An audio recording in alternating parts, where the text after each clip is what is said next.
आइए जानते हैं आज की प्रमुख अंतर्राष्ट्रीय खबरों को। उससे पहले एक नजर आज के हेडलाइंस पे। कौन होंगे पीएम नरेंद्र मोदी के उत्तराधिकारी? आरएसएस की पहली पसंद। पिता जिंदा हो, फडणवीस का मुगल कार्ड। कल तारीख बता देंगे, कब ला रहे वक्फ बिल और सरकार की तैयारी को लेकर क्या बोले किरेन रिजिजू। वक्फ बिल इसी सत्र में लाने की तैयारी, 2 अप्रैल को लोकसभा में हो सकता है पेश। पहले पुतिन की तारीफ के बाद अब उनसे बेहद खफा क्यों हुए डोनाल्ड ट्रंप? रूस को दी चेतावनी। पहले विदेश दौरे में सऊदी अरब ही क्यों जाते हैं? एमबीएस से दोस्ती। मार्च खत्म, सोने के दाम में तगड़ा बदलाव। बाजी मार गए सलमान खान, दुनिया भर से ईदी में मिले इतने करोड़। और मुंबई इंडियंस को खाता खोलने के लिए क्या करना होगा? ये 5 काम कर दिए तो केकेआर मुश्किल में पड़ जाएगी। प्रधानमंत्री नरेंद्र मोदी की आरएसएस मुख्यालय जाने के बाद उनके रिटायरमेंट की अटकलें लगाई जा रही हैं। आरएसएस सूत्रों का कहना है कि इन अटकलों में कोई सच्चाई नहीं है। पीएम मोदी अपना तीसरा कार्यकाल भी पूरा करेंगे।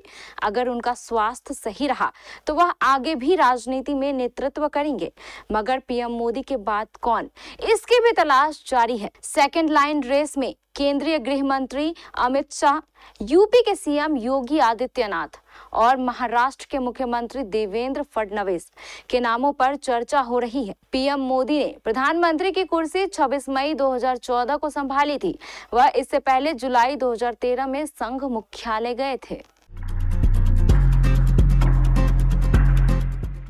शिवसेना नेता संजय राउत ने सोमवार को बेहद सनसनीखेज बयान दिया। उन्होंने दावा किया कि प्रधानमंत्री नरेंद्र मोदी ने हाल ही में राष्ट्रीय स्वयंसेवक संघ का दौरा कर अपनी रिटायरमेंट योजनाओं के बारे में आरएसएस प्रमुख मोहन भागवत को अवगत कराया। उन्होंने कहा कि शायद वह अपनी रिटायरमेंट एप्लीकेशन जमा करने वहां गए हों। मेरी जानकारी में पिछले 10 से 11 साल में मोदी जी कभी आरएसएस के मुख्यालय नहीं गए।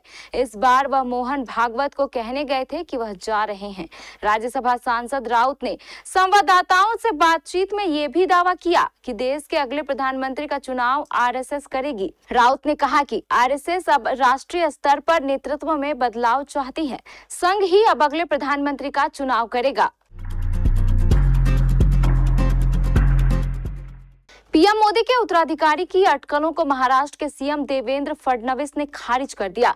फडणवीस ने कहा कि पीएम मोदी आने वाले कई वर्षों तक देश का नेतृत्व करते रहेंगे।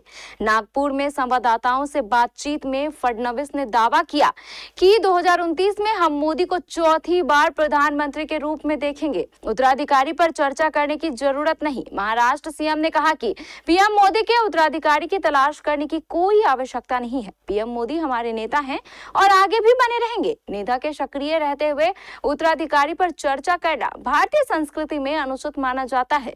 शिवसेना नेता संजय राउत ने दावा किया कि पीएम मोदी का उत्तराधिकारी महाराष्ट्र से आएगा। इस पर फडणवीस ने जवाब दिया कि हमारी संस्कृति में जब पिता जीवित हो तो उत्तराधिकारी के बारे में बात करना अनुचित है।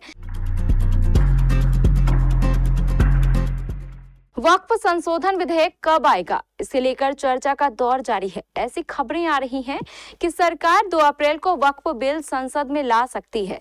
इस बीच अल्पसंख्यक मामलों के केंद्रीय मंत्री किरेन रिजिजू ने रिएक्ट किया है। उन्होंने कहा कि मेरी सभी से अपील है कि जब हम संसद में वक्फ संशोधन विधेयक पेश करने की तैयारी कर रहे हैं तो हमें सदन में बहस और चर्चा में हिस्सा लेना चाहिए। संसद के बाहर रिकॉर्ड संख्या में परामर्श और विचार विमर्श हुए हैं। इस बिल को लोकसभा में लेकर कब आ रहे हैं हम कल बता देंगे। किरेन रिजिजू ने आगे कहा कि जेपीसी ने लोकतांत्रिक भारत के इतिहास में अब तक की सबसे व्यापक परामर्श प्रक्रिया और सर्वोच्च प्रतिनिधित्व का रिकॉर्ड बनाया है। अब जबकि विधेयक तैयार है, मैं सभी राजनीतिक दलों से अनुरोध करना चाहूंगा कि वे इसमें भाग लें और संसद के पटल पर अपने विचार रखें। कृपया इस मामले को लेकर लोगों को गुमराह ना करें।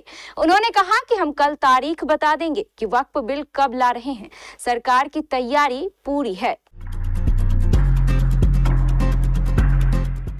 संसद के बजट सत्र का दूसरा चरण चल रहा है। इस चरण की कार्यवाही के भी 4 दिन बाकी हैं और अब सरकार वक्फ बिल लाने की तैयारी में है। वक्फ बिल 2 अप्रैल को संसद में लाई जा सकती है। वक्फ बिल 2 अप्रैल को संसद में आ सकता है। सूत्रों की माने तो वक्फ बिल 2 अप्रैल को लोकसभा में पेश किया जा सकता है। सरकार अगर 2 अप्रैल को वक्फ बिल संसद में लाती है तो उसे दोनों सदनों से पारित कराने के लिए इस सत्र में केवल 2 ही दिन का समय मिलेगा। वक्फ संशोधन विधेयक संसद के पिछले सत्र में लोकसभा में पेश किया गया था। विपक्षी सदस्यों के भारी हंगामे के बीच पेश हुए विधेयक को संयुक्त संसदीय समिति के पास भेज दिया गया था। वक्फ बिल को लेकर भारतीय जनता पार्टी के सांसद जगदम्बिका पाल की अगुवाई में जेपीसी गठित की गई थी। अमेरिकी राष्ट्रपति डोनाल्ड ट्रंप ने रूसी राष्ट्रपति व्लादिमीर पुतिन को लेकर तीखी नाराजगी जताई है। ट्रंप ने एनबीसी न्यूज को दिए इंटरव्यू में कहा कि वो रूसी राष्ट्रपति व्लादिमीर पुतिन से काफी नाराज और खिन्न हैं। रविवार को ट्रंप ने इंटरव्यू में यह भी कहा कि अगर पुतिन युद्ध विराम पर सहमत नहीं होते हैं तो वो रूस से तेल खरीदने वाले देशों पर 50% का टैरिफ लगा सकते हैं।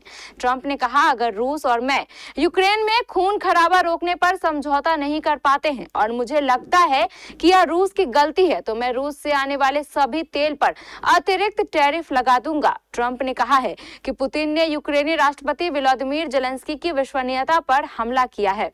पिछले हफ्ते ही पुतिन ने यूक्रेन में संयुक्त राष्ट्र की देखरेख में एक नई सरकार की संभावना पर सलाह दी थी ताकि देश में नए चुनाव कराए जाएं और उसके बाद शांति समझौते पर बातचीत शुरू हो।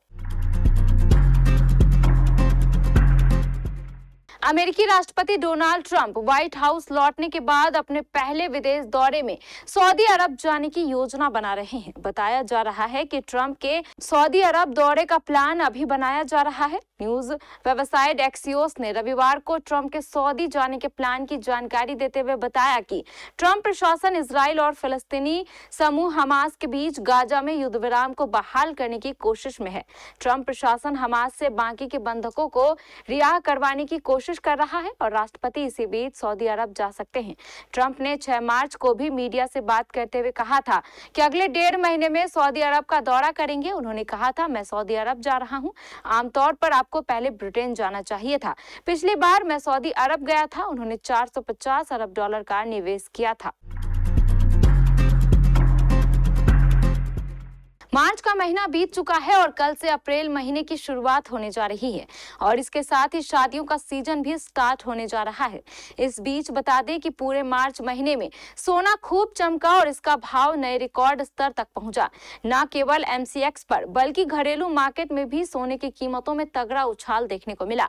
सोना ही नहीं बल्कि चांदी का भाव भी 1 लाख रुपए प्रति किलो के पार नजर आया। मल्टी कमोडिटी एक्सचेंज पर सोने की कीमतों में महीने भर में आए बदलाव की बात करें तो इस महीने का वायदा भाव 89,946 रुपए प्रति 10 ग्राम के नए ऑल टाइम हाई पर पहुंचा और महीने के अंत में भी 5 जून की एक्सपायरी वाले सोने का भाव 89,000 रुपए के पार बना हुआ है।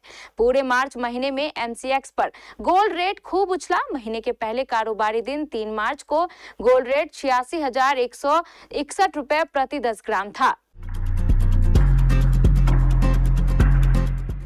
सलमान खान की फिल्म सिकंदर फाइनली थिएटर्स में आ गई है और इसे दुनिया भर में मिली ओपनिंग से ऐसा लग रहा है कि फैंस को फिल्म पसंद भी आ रही है।